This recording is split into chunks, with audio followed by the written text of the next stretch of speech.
अब हम चौथे अध्याय का 33वां श्लोक पढ़ रहे हैं। हे परंतम अर्जुन, द्रव्य में यज्ञ की अपेक्षा ज्ञान यज्ञ अत्यंत श्रेष्ठ है, और यावन मात्र संपूर्ण कर्म ज्ञान में समाप्त हो जाते हैं। ये जिस तरह के तू मनमाना आचरण कर रहा है, ये डले ढो रहा है, ये सब कर्म तेरे बंद हो जाएंगे, खत्म हो जाएंगे, और फिर शास्त्र अनुकूल साधना तेरी प्रारंभ हो जाएगी।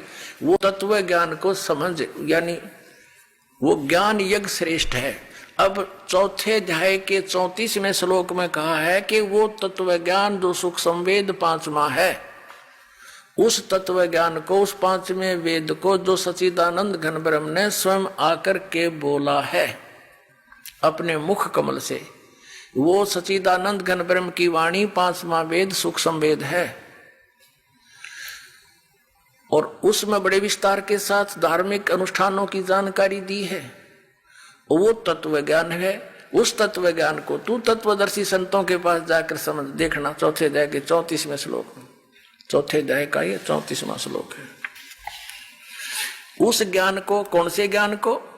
जो सच्चिदानंद घन ब्रह्म ने अपने मुख कमल से बोला है, सच्चिदानंद घन ब्रह्म की वाणी में 5वां वेद है, उस तत्व ज्ञान को तू तत्वदर्शी ज्ञानियों के पास जाकर समझ। उनको भली भांति दंडवत प्रणाम करने से और उनकी सेवा करने और कपट छोड़कर सरलता पूर्वक प्रश्न करने से वे परमात्म तत्व को तत्वदर्शी न, तत्वदर्शी संत तत्वदर्शी न, भली भांति परमात्म तत्व को यानी तत्वदर्शी संत ज्ञानी महात्मा तुझे तत्व ज्ञान का उपदेश करेंगे। अपने आत्माओं, इन आचार्य नर शंकराचार्यों ने कख भी पता नहीं अध्यात्म मार्ग का, और 2500 वर्ष से हमें फिर गुमराह करके हमें खजूर पर टांग कर चले गए। अधिक जानकारी के लिए डाउनलोड करें संत रामपाल जी महाराज ऐप व सब्सक्राइब करें संत रामपाल जी महाराज यूट्यूब चैनल।